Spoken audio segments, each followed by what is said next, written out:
নমস্কার বন্ধুরা, অনিতার রান্নাঘরে আরও একটি নতুন পর্বে আপনাদের সবাইকে স্বাগতম।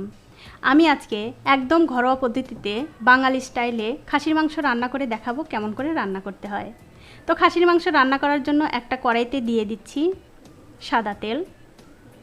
তেলটা যখন একটু গরম হয়ে যাবে তখন এর মধ্যে দিয়ে দিচ্ছি কিছু আলুগুলো কেটে ধুয়ে পরিষ্কার করে আমি লবণ আর হলুদ দিয়ে মাখিয়ে রেখেছিলাম, সেই আলুগুলো দিয়ে দিলাম। তেলের সঙ্গে এই আলুগুলো আমি খুব ভালো করে ভেজে নেব। দেখুন আলুগুলো খুব ভালো করে আমি ভেজে নিয়েছি, এগুলো হয়ে গেছে, এগুলো আমি তুলে নিচ্ছি।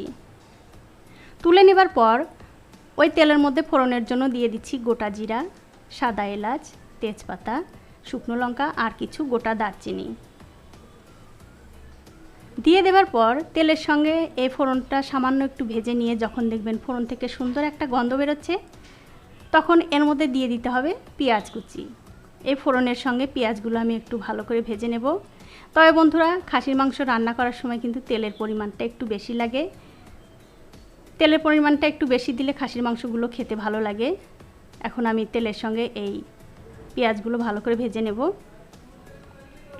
দেখুন পেঁয়াজগুলো ভাজা হয়ে গেছে। এখন আমি এর মধ্যে দিয়ে দিচ্ছি আদা রসুন বাটা। আদা রসুন বাটা দিয়ে এই পেঁয়াজের সঙ্গে 2 মিনিট আমি ভেজে নেব। আর এখন কিন্তু গ্যাসের ফ্লেমটা অবশ্যই মিডিয়ামে থাকবে। দেখুন সব কিছু আমি খুব ভালোভাবে ভেজে নিয়েছি। এখন আমি এর মধ্যে দিয়ে দিচ্ছি পরিমাণ মতো লবণ, লঙ্কার গুঁড়ো, হলুদের গুঁড়ো, জিরার গুঁড়ো আর ধনের গুঁড়ো দিয়ে দেওয়ার পর সব কিছু আমি আবার খুব ভালো করে একটু কষিয়ে নেব। যেহেতু আমি শুকনো মশলার গুঁড়ো দিয়েছি, মশলাটা যাতে পুড়ে না যায় কষানোর সময়, তার জন্য দিয়ে দিলাম একটু জল। এখন খুব ভালোভাবে সব কিছু কষিয়ে নেব। দেখুন মশলাগুলো আমি খুব ভালোভাবে কষিয়ে নিয়েছি। 3-4 মিনিট ধরে মশলা কষানো হয়ে গেছে। আমি কিন্তু আগেই বন্ধুরা বলেছি খাসির মাংস রান্না করতে একটু তেলের পরিমাণ বেশি লাগে, তার জন্য আমি আর একটু তেল দিয়ে দিচ্ছি। তেলটা দিয়ে দেওয়ার পর এই মশলাটা আমি আবার ভালো করে কষিয়ে নেব 2-3 মিনিট। দেখুন মশলাটা ভালো করে কষানো হয়ে গেছে।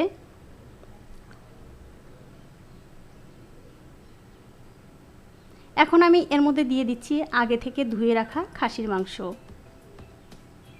মাংসগুলো দিয়ে দেওয়ার পর মশলার সঙ্গে ভালো করে মিশিয়ে দিয়ে এই মাংসগুলো আমি 7 থেকে 8 মিনিট কষিয়ে নেব।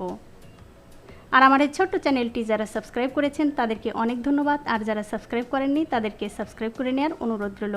গ্যাসের ফ্লেমটা মিডিয়ামে দিয়ে এই মাংসগুলো আমি ভালো করে কষিয়ে নিচ্ছি। তবে কষানোর সময় কিন্তু বন্ধুরা অবশ্যই একটা ঢাকা দিয়ে কষিয়ে নিতে হবে।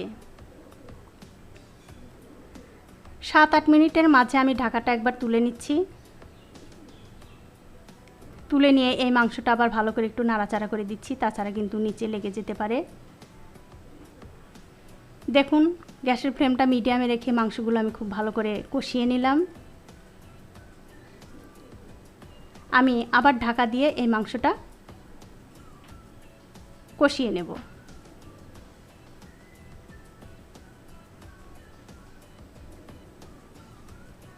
ঠিক 8 মিনিট পর আমি আবার ঢাকাটা তুলে নিচ্ছি। তুলে নেবার পর এই মাংসটা আবার একটু নাড়াচাড়া করে দিচ্ছি। আর দেখুন বন্ধুরা কত সুন্দর কষানো হয়ে গেছে। এখন আমি এর মধ্যে দিয়ে দিচ্ছি খাসির চর্বি আর একটা গোটা রসুন। বন্ধুরা যারা খাসির চর্বি গোটা গোটা খেতে চান তারা কিন্তু অবশ্যই মাংসগুলো কষিয়ে নেবার পর চর্বিগুলো দেবেন, তাহলে চর্বিগুলো একদম গলে যাবে না, গোটা গোটা থাকবে, খেতে কিন্তু ভালো লাগবে। যেহেতু আমি গোটা গোটা খাসির চর্বি খেতে ভালোবাসি, তার জন্য আমি এই পদ্ধতিতেই রান্না করি, তাহলে কিন্তু এই চর্বিগুলো একদম গলে যায় না। আমি এই চর্বির সঙ্গে এই মাংসটা আবার 2 মিনিট ভালো করে কষিয়ে নেব। দেখুন মাংসগুলো কিন্তু আমি আবার ভালো করে 2 মিনিট কষিয়ে নিয়েছি।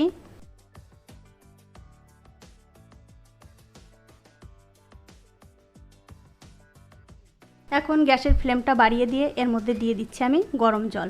ঝোলের জন্য কিন্তু বন্ধুরা অবশ্যই গরম জলটাই দিতে হবে, তাহলে তরকারিটা খেতে ভালো লাগবে। আমার মনে হচ্ছে ঝোলের পরিমাণটা একটু কম হয়েছে, তার জন্য আমি আর একটু ঝোল দিয়ে দিচ্ছি।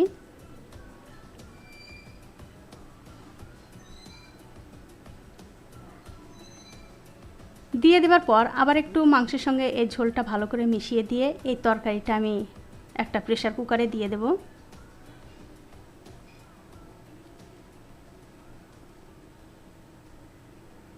দেখুন তরকারিটা কিন্তু আমি প্রেসার কুকারে দিয়ে দিয়েছি।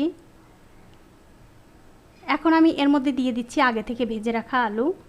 এবারে প্রেসার কুকারের ঢাকাটা বন্ধ করে দিয়ে 4 থেকে 5টা আমি সিটি দিয়ে নেব। দেখুন 4-5টা সিটি পড়ে গেছে। এবারে গ্যাসের ফ্লেমটা অফ করে দিয়ে এই প্রেসার কুকারের ঢাকাটা আমি 10 থেকে 15 মিনিট পর খুলে নেব।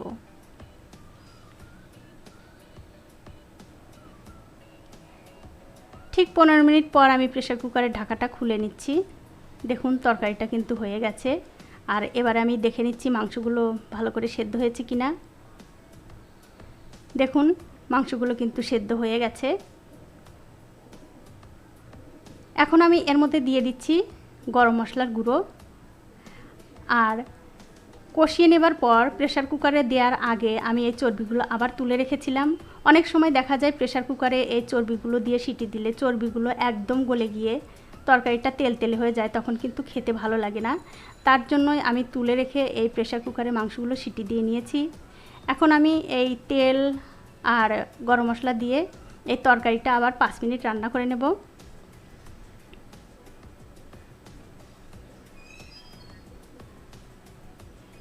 দেখুন বন্ধুরা তরকারিটা কিন্তু আমি 5 মিনিট আবার ভালো করে রান্না করে নিয়েছি। আর দেখুন চর্বিগুলো গোটা গোটা আছে, আবার তরকারিটাও কত সুন্দর হয়েছে দেখতে। এখন আমি প্রেসার কুকার থেকে এই তরকারিটা অন্য একটা পাত্রে ঢেলে নিচ্ছি। দেখুন হয়ে গেছে আমার খাসির মাংস রান্না করা। ভিডিওটি যদি আপনাদের ভালো লেগেই থাকে অবশ্যই একটা লাইক, কমেন্ট আর শেয়ার করতে ভুলবেন না।